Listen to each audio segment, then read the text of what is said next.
Hello to everyone. Welcome to a new session of Mary Magdalene, How to Advance Your Soul. This is your pastor, Yeti, and a good Saturday global-wide. Wherever you are, which country you live in, welcome to this podcast.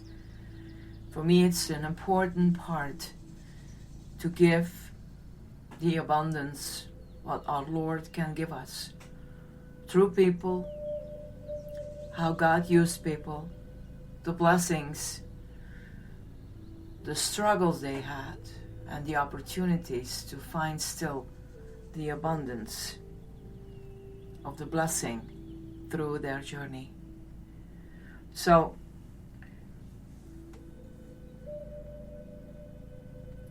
today I'm gonna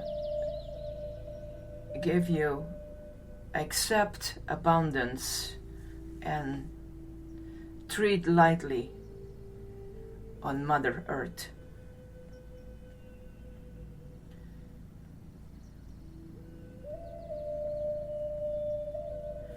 You pray in your distress and in your need. That's right. Would that you might also pray in the fullness of your joy and in your days of abundance. How the grace and the glory that abounds our universe and surrounds our hearts. If you only knew the endless source of abundance, you would never fear again of having not enough. To begin, there is no such thing as not enough. It is an impossibility in this universe. The universal mind does not have a place to house that thought. Enough and plenty are available to all. And this is not a contradiction to what we see with our own eyes and on TV, where people are wrong treated.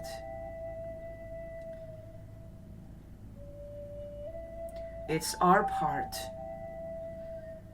it's our help to make a difference. And where are you?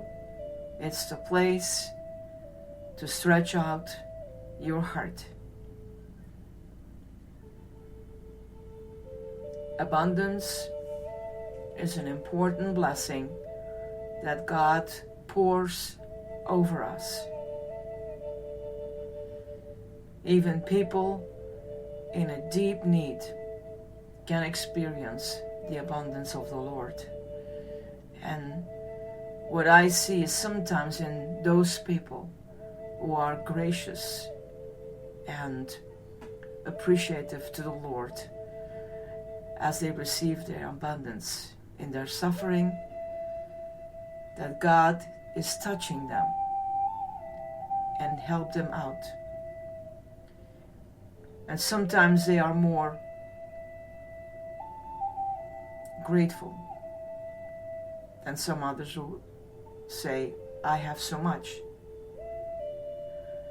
So this is not a way to look at abundance like I have enough and I don't care. The meaning of the words I gave you is to work with them, to look in your heart, to work with your soul and to touch other people, and to, through your body, that the abundance also may reach out to other people. Enough and plenty are available to all. The only question when speaking on abundance is who shall choose to tap the source. Who shall tap the source of the flow of abundance and allow it to come forth into their lives like rivers flowing from waterfalls. The waterfall believes in the water and therefore go creating an endless flow. In fact, it never sees itself as separate from the water at all. The heavens also want you to be in abundance, for abundance is the way and the path to your heavenly duties on earth. Tap into the source and your path will be lit clearly for you at once. Not later today, not tomorrow, not sometime in the distance of your future. At once. Source tapping will release your doubt and allow you to fulfill your life's work. And like the infinite nature and law of abundance, there is an infinite amount of work to be done on earth. This time of now is a critical moment, a critical phase of Mother Earth's development.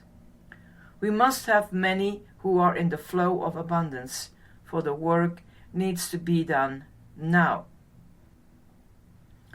All of you must believe in your soul's power to create. Believe that you can each make a great difference. Abundance is there for you, just as much as it is for your neighbors.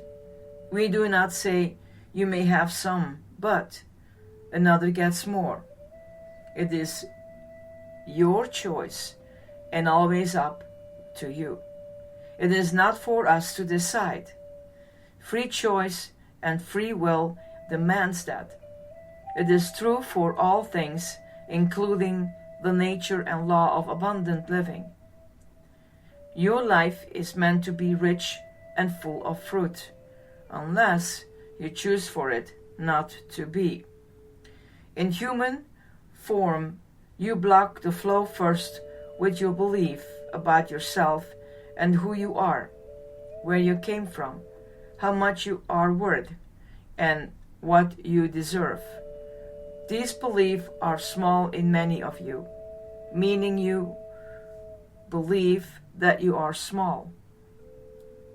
This is untrue, and pretending to be small will not serve you. Insignificance is one of the most disrespectful beliefs you have about yourselves. It is not who you are. The next human block to abundance is in your mind. Some of your thoughts may be, I don't deserve this. I can't make this happen. Who am I to take so much? If I had all of what I need, what would I do with it? The responsibility is too large. I will be better to just stay with what I have now. It's what I know. One's relationship to abundance is in direct synchronicity with their relationships to themselves. If they attract little, they think little of themselves. Some of you call this humility or being humble. Thoughts of deprivation are not humble. Deprived thoughts are not natural and were never your soul's intention. Deprivation is different from a life of simplicity. Simplicity is good. It allows for focus and clarity in your heart and mind. Clutter can at times block the flow from an environmental sense, but abundance with right purpose and intent is always good.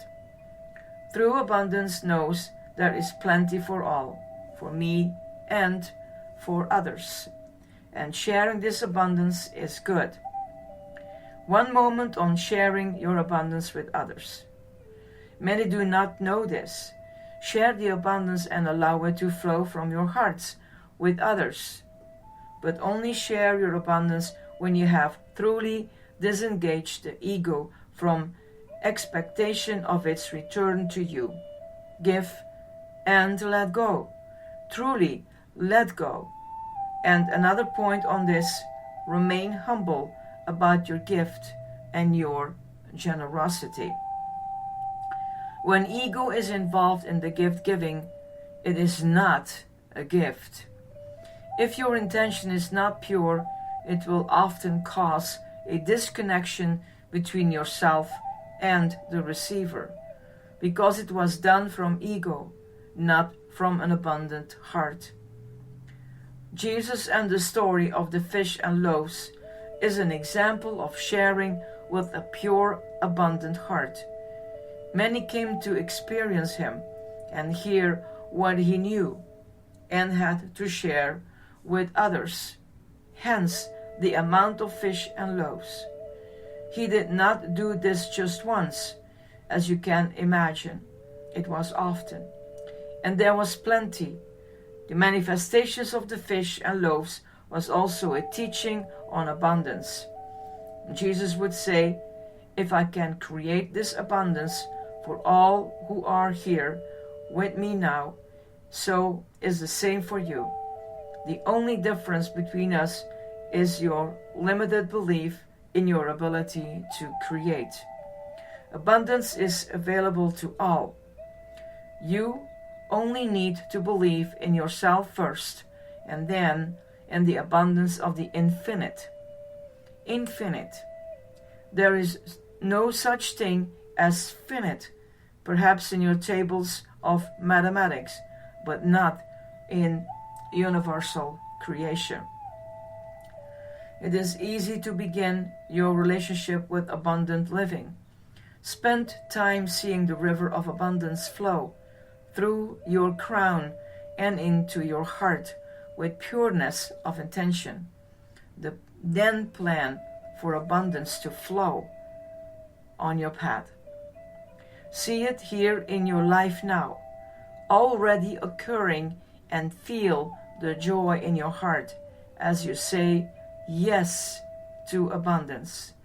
See yourself surrounded by abundance as the river flows through the doorways of your homes and flows into the lives of all that reside there.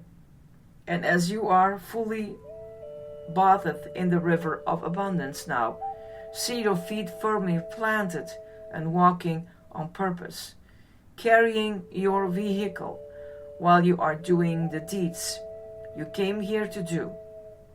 In this vision, see your hands reaching outward, sharing it with every soul you are blessed to meet on your divine path.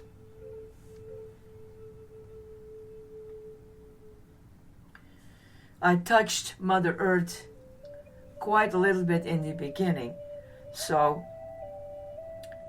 For in the true nature of things, if we rightly consider, every green tree is far more glorious than if it were made of gold and silver. Treat lightly on Mother Earth. We guide, share, and impart this wisdom through you and to the people with great love and great joy. For it is time. Know this. It is time for the great change, the great transformation of his beautiful home on Mother Earth is now. Many have been walking asleep on her paths. It is time to wake them. Mother Earth is in need of regeneration, in need of care, in need of cleansing. She is deeply saddened by the damage and the toil the people of now have taken on her. There has been great disrespect, and this has saddened her deeply to her core. She knows that many of you don't know any better way. But for those who do, it is time to wake those who walk with heavy feet on her sacred ground. These ones think they own her, and this is not so. You are all residing in her home as a guest, not she in yours. The great animals walking on her soil know this wisdom and continue to try to do their part, their jobs that they have come naturally to do, but they have very little help, very little support from the two-legged ones, and are feeling injured by this damage and brutality against them with the lack of respect or awareness on the part of the two-leggeds. They are dying in numbers the earth has never recorded before, and are unable to regenerate in the ways they used to. The ways that nature intended. The two-leggeds are unwilling as a whole to share the space and are hungry with greed. The greed of the two-leggeds is doing damage too rapidly to allow regeneration of the beautiful creatures of the planet. You will soon know the irony of this story's outcome. You will know that it is you that cannot exist without them. And killing them off is actually the act of killing yourself. Our language is strong here. It is intended to be because you must pay attention. People before you knew how to respect Mother Earth and her great creatures. All creatures, great and small, are great creatures, all with a job and a purpose, serving themselves and serving the two-leggeds, and serving to balance and maintain the harmony of their great mother. What they reap, they also naturally sow by practicing the necessity of giving back. Planting, germinating, and regenerating is a natural wisdom and practice of the creatures. You have forgotten your natural rhythms and abandoned your knowing of the natural cycle of all creatures and of the earth. And you have torn holes in her very fabric. These holes are not regenerating. This damage that has occurred with great violence and speed has natural consequences. What has been reaped in only a century's time cannot be restored to health and balance. This planet will always be scattered from this time on her journey. You have left a scar, and she will heal this world with or without you. Be certain of this. She wants you here. She welcomes you, but you must return to her as helpers only. Help her repair these wounds you have inflicted, and help her creatures re-nourish themselves. You have been wasting their flesh, drying up their waters, sources, and turning their grass to concrete. Tread lightly upon her sacred ground, and be thankful for the sustenance and warmth she provides. She wants you here, but she does not need you. You do not own her. Return the ways of respect. This relationship is toxic for her now, and there is a great sadness. You have betrayed her and taken advantage of her kindness, generosity, and her gifts. She can live without you, and she will replenish herself and live on. You cannot live, at least here on this planet, in this way, in these bodies, having these unique experiences without her. If you want to continue a relationship, you need to make your amends and return the ways you once remembered and become helpers in a recovery. Recover Earth. Recover Earth. Practice a more natural way of being by observing the practices of nature. And some of you, although very few, still already knew and know. Watch them, join with them, learn from those among you that already know how. You must be speedy in this tutorship, and each of you that join must wake up. 3 more to also join in the recovery. There is much to do in the way of recovery.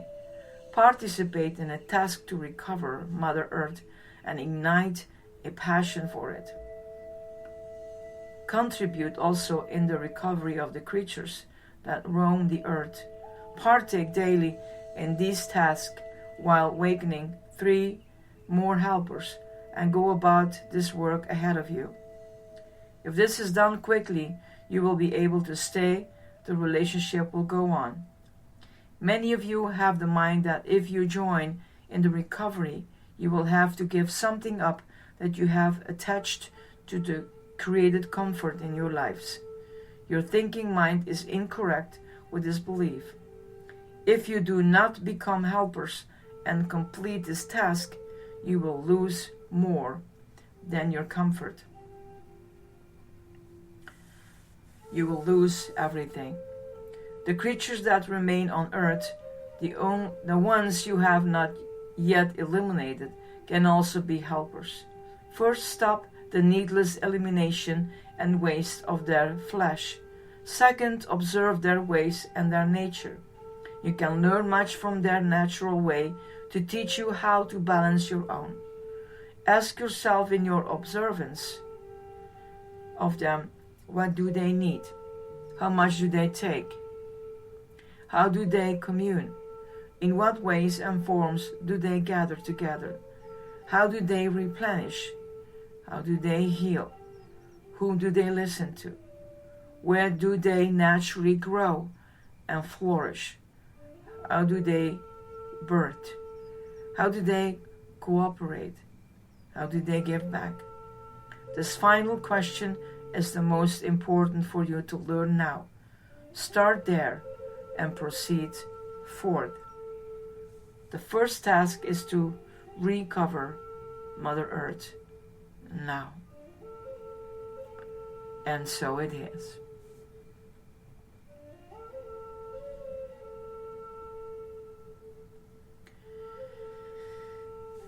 It is on our part to take care. And it is not only for believers. The abundance and taking care of Mother Earth is our journey. We are born here, and it is our responsibility to listen to the voice of others and to stretch out our hands to help where we can. We find things to do on our own, fine, but we have a responsibility. May we glorify God in this, the ones who created the beauty. And may we respect that. I wish you a wonderful weekend, and consider what is just being said and work with it.